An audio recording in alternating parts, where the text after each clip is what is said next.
CCHers. I am in my backyard today to give you your devotional for chapters 16 and 18 of the book of Luke.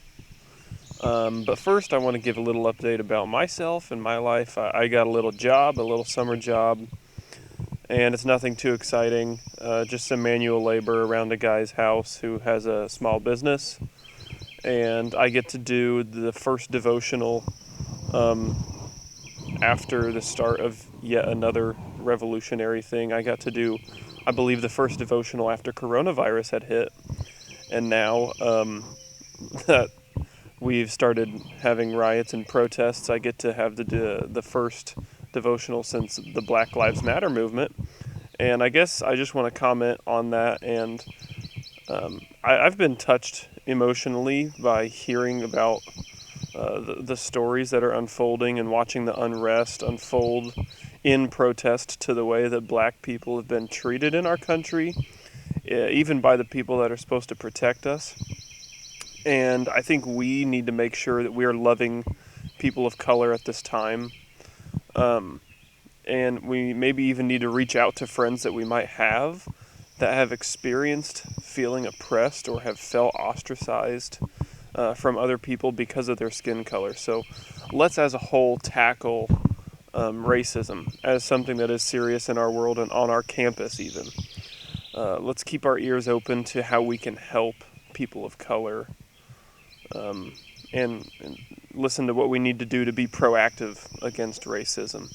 And our country needs a lot of prayers right now, so be sure to include our country in your prayers and pray for God's will to be done and for His love to be shown to all the people who need it most.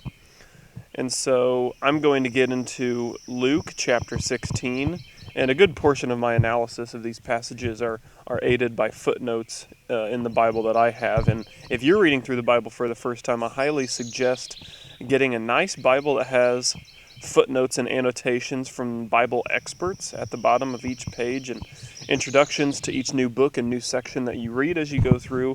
It gives invaluable context to some stories that are hard to grasp or even counterintuitive, which is kind of what I'm talking about with this first story, is the parable of the shrewd manager. I read this and I was a little confused, and then I realized that it seems strange that the master thinks highly of the manager for making sure that he gets less money.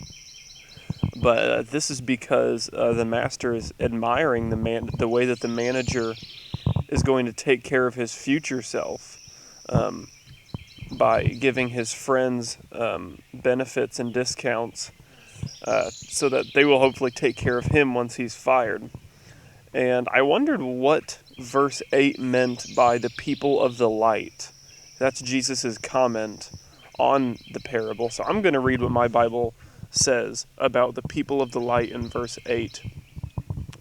It says, the second sentence is Jesus' own comment on the parable.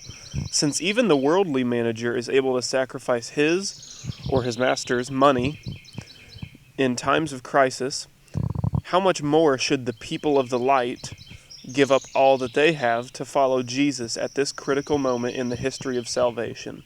So the people of the light is actually us, Christians, that are following Jesus. And Jesus goes on to teach about what our attitudes should be about money. And Jesus says, I tell you, use worldly wealth to gain friends for yourselves, so that when it is gone, you will be welcomed into eternal dwellings. What Jesus most likely means is that you should give money to the poor and the people you know who need it, which would indeed help you make some friends.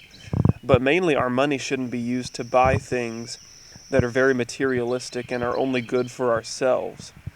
And even at that, we should make sure that we're using our money not for things of this world, but for things that are of eternal value. And that would be like tithing and taking care of others, like I stated earlier. I would love to give money to those who need it when I'm more grown and have money saved up and saved away. It's something that I feel that God has laid on my heart. And it's definitely something that I get excited thinking about. I get excited thinking about the fact that I could help someone that needs it, and I can use my God-given abilities and experiences, like going through college and getting a good paying job, to help others who haven't been as fortunate as me. Do you get excited about this kind of stuff? And do you feel that this is something that God is calling you to do? It's okay if not. But as Christians, Jesus tells us that we can't serve both God and money. So we need to always be sure that we're doing what God wants us to do with our money. So I'm going to move on to the next story, which is the rich man and Lazarus. Now, something that immediately stands out to me about this story is the fact that this is one of the few times that the Bible actually talks about hell. And we know that hell is a real fate, but to be truthful, the Bible doesn't talk about it a whole lot in comparison to other biblical truths. And even when it does, it tends to be limited. So here we have a glimpse into what it's like. And hell is a separation from God. Now, I know what I'm about to do. This might be uncomfortable for some of us because we haven't all experienced the same things in our life, and some have had it worse than others. But I want you to think about your darkest hour and a time in your life where you had a particularly bad moment or day in your life, a time where you felt separated from God. Now, the truth is, you weren't separated from God at all. And even at that awful time, even in your despair, God was there, as bad as it might have seemed. Now, could you imagine making things worse in two different ways? One, imagine how awful of an experience it would be if God had actually left you and you were separated. And two, could you imagine feeling that way for eternity? That's pretty terrible, right? Now, in the story about the rich man, Lazarus, the rich man and Lazarus, God says that he's separated from the rich man and no one can cross over from one place to another because of the great chasm. Now, the man ends up wanting his family to be warned about eternal reparations that this life has on earth. But God states that if they won't listen to Moses and the prophets, then they won't be convinced even if a dead man rises and warns them. So let that speak to how powerful the Spirit of God must have been in the prophets and Moses.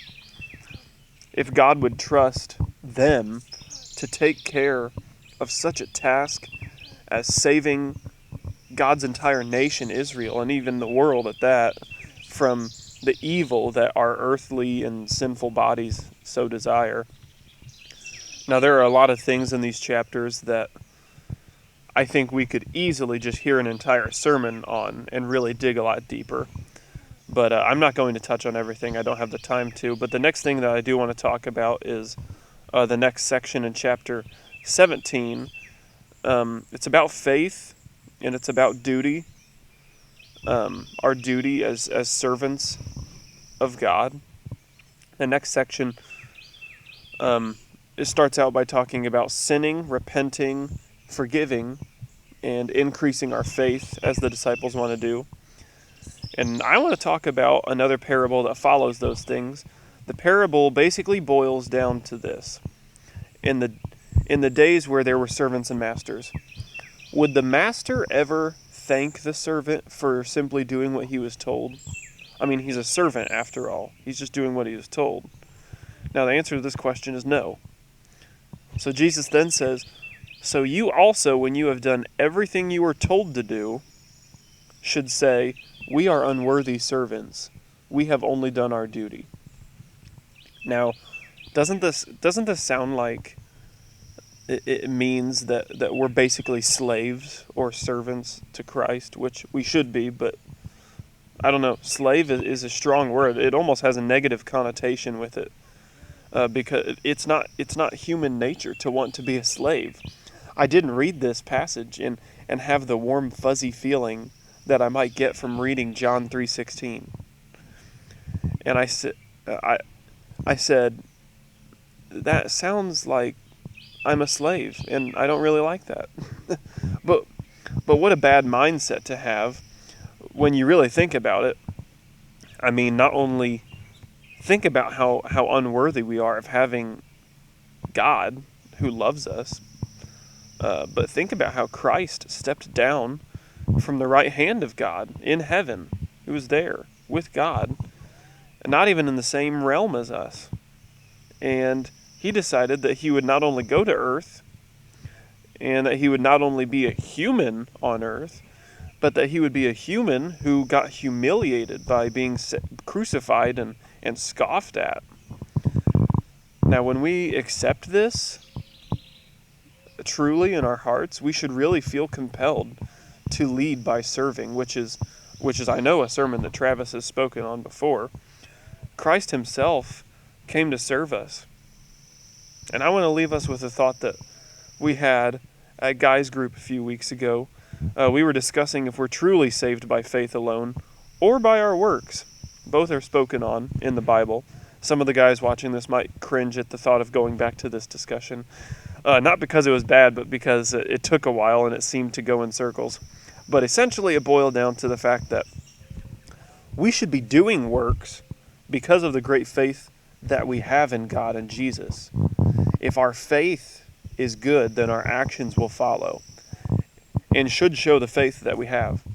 Similarly, our hearts, if our hearts are truly changed by the story of Jesus stepping down and serving us, then the servant's attitude that we should show should follow if we truly internalize the truth about Jesus. And like I said, I don't have time to go over everything in these 3 chapters.